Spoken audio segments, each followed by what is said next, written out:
guys? Welcome back to WCS America Challenger League, currently in a group involving Jaedong, Jim, Ian, and Drunken Boy. Right now, Jaedong up 1-0 against Ian. Pretty convincing victory in Game 1.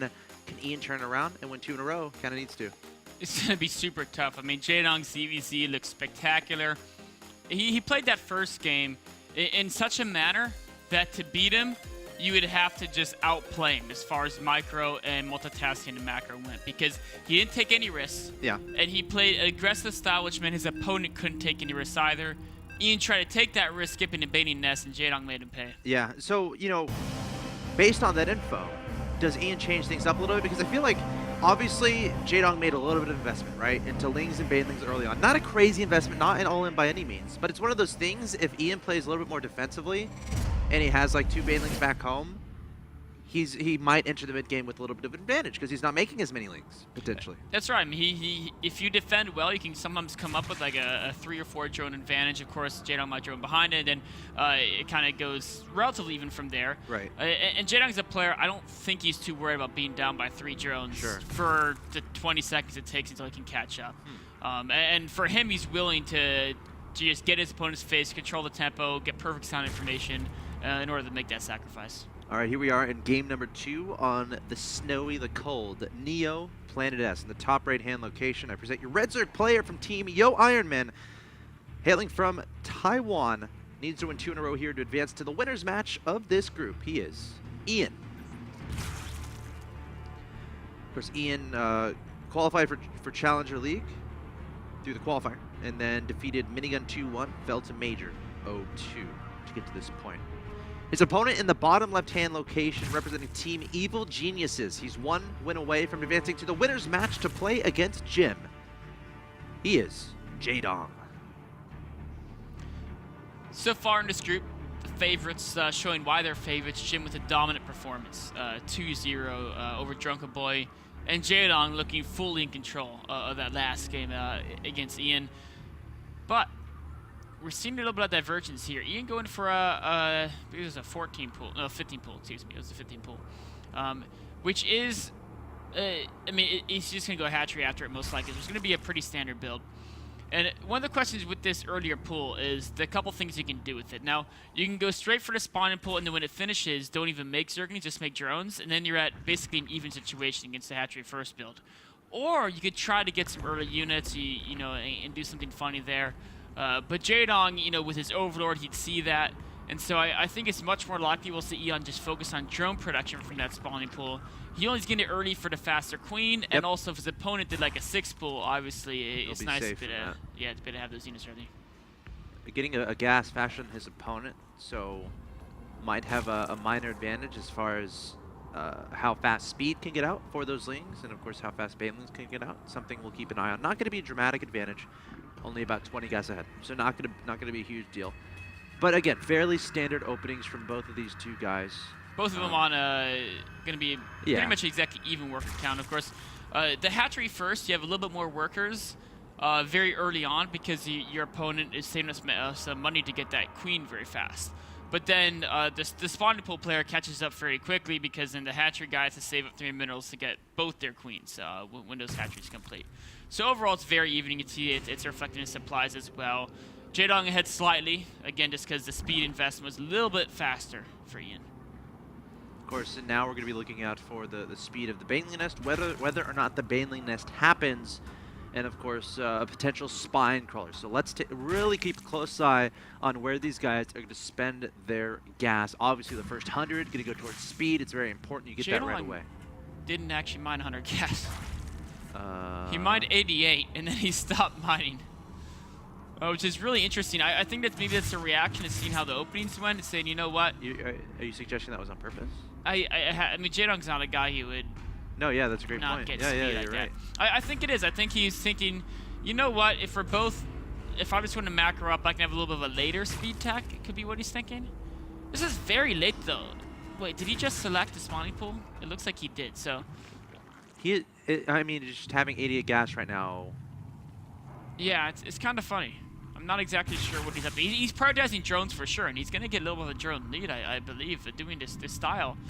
And as long as he can defend and he'll be fine. He's giving up map control. But can Ian identify that, and then can Ian use that map control to get a faster third, or maybe just play a little greedier as far as tech goes? 100 gas. Still no speed from Jaedong. Adding on 2 Evo chambers and a spine crawler. And a layer. Where did... Okay, I guess where his gas went. I saw his gas dip. Yeah. Like, Of course, 100 gas for a okay. layer. I mean, obviously very defensive. Obviously giving up, as you said, map control. But what's going to really break through 2 Evo chambers and a queen and a spine, and 2 queens and a spine here? Yeah, he's totally fine defensively. On the other hand, Ian has recognized this, so Ian doesn't have to get anything as far as defensive units. Now, the question is, what does Ian do? He knows he has map control.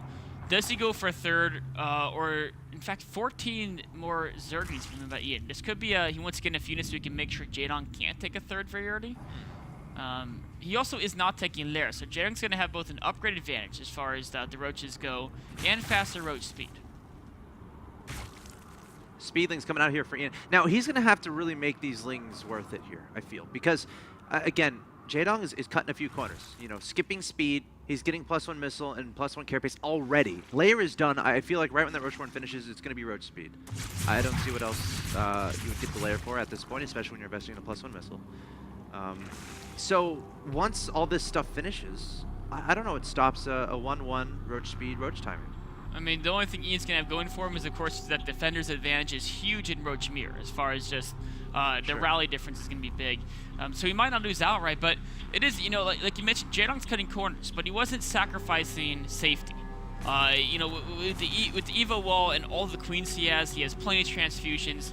He wasn't really in danger of dying. Of course, he would see an attack moving out, he could add more spawns if he needed to.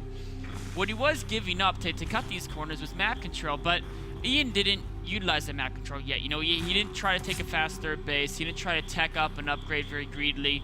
In fact, this is making nothing but more speed leads. So he looks like he's going to commit to a giant attack here. He's taking a third behind us, but he's really focusing on unit production right now. 1-1's about to finish. Roach speed is about to finish. Jaedong has a ridiculous amount of roaches on the field. He's up in supply. I just don't see this working. I don't see this working for me. So many transfuses as Gosh, well. And why is Jaedong so good? you know, he just doesn't miss a beat as far as his like this game, anything. You could tell in his mind he knew how it would go from the 2-minute mark. And there's no way this attack works for him. No. And now 1-1 is done. Roach speed is done for Jaedong. What's to stop him from pushing across the map and killing his opponent? Ian does have a lot of speed needs, or actually he lost a lot, but he's producing more, he still has some on the field, so maybe he can throw in a counterattack. Jaedong's gonna have to be careful as he pushes across the map. Yes, his army's stronger, but he's got to make sure he doesn't leave a hole open in his wall. He's got to make sure he's safe from this run-by attempt that he's Keep going queens for. back, keep roaches back, don't let the lings by. Great position on those queens. These lings not going to be an issue to deal with. Meanwhile, the roach is going to start charging into his opponent's main base. Remember, he has 1-1, he has speed. Ian only has +1 carapace. Jaedong is going to overwhelm Ian in one of the most straightforward ZvZs I've seen in a very long time. 4 Spine's going to try to get finished up. If he can get those down, that's definitely going to be helpful, but is Jaedong going to let that happen? Is it going to matter? Ian's units are being slaughtered here. With the amount of reinforcements Jaedong's doing, yeah, there he goes. There's a GG. I mean, I want you to do rules of engagement on that game. that's a tyrant, man. That's a tyrant for you. Can you do that? You have no chance. Please, for me? I will consider it. I'll just see how the games go by the night. But you know what? That's why it's called a tyrant. Because when you try to play Jaedong, it's like a serf complaining against the king, and the king just chops his head off. It's just that. Yeah. It's that simple. It's like, no, you're gonna lose. Boom. So, can you talk a little bit more about the decision to not get speed and kind of just going straight for layer? What allowed him to really feel comfortable doing that? You know, it's a build you see a lot of. I've seen a lot of pro zergs do actually do that build. Right. But what's interesting is that when most of the pro zergs do that build, they don't get the gas at all. They just go straight gas, so let's get 4 queens very quickly, get a lot of drones, then they get double gas, roach warren, double evos, and then they start doing so. And it works on Neoplanet S because the natural ramp, short. it's very narrow. And what's best about Neoplanet S is that roaches aren't that fast, and so on bigger maps, by the time you cross the map, your opponent sees you coming and builds like 18 spines. We saw your Neoplanet S. Ian started the spines as soon as Jaedong started attacking, or started moving as soon as he realized there was a counterattack coming, but they're only halfway done. So that's hugely why it works. He was also able to get that overkill, which put him in a nice little... And honestly, even if those spines finish, like, why can't Jaedong just back up, take a third kind of a thing? He could. I mean, Ian actually had a third done, but Jaedong could have killed that without a problem, of course. Right. So normally what Zergs do is when they do this build, they don't get any gas at all, and their opening is actually smoother than what Jaedong did. I feel Jaedong might have got that gas as part of a mind game thing. Because if your opponent realizes off the bat you're not going to have Zergling speed, they can do some crazy builds. You know, they can just go nothing but drones, they can do fast thirds. And I think Ian assumed Jaedong would have speed needs, and so he was a little bit worried about that attack. And then Jaedong, of course, took guys off gas as soon as he realized there was no Zerglings going to scout his space or anything like that. And then Ian tried this interesting timing here. I actually have never seen like a hatchery tech like 9. I think it's trying to exploit maybe a fast muta thing, maybe. I mean... Maybe.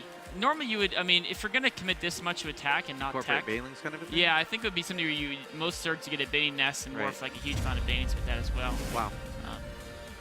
Well, two quick 2-0s here. Jaedong and Jim taking 2-0s over their opponents, but now they're going to play each other. That's going to be This is going to be insane. Yeah. Guys, stay tuned. We got Jim versus Jaedong, the winners match of Group B coming up. Stay tuned.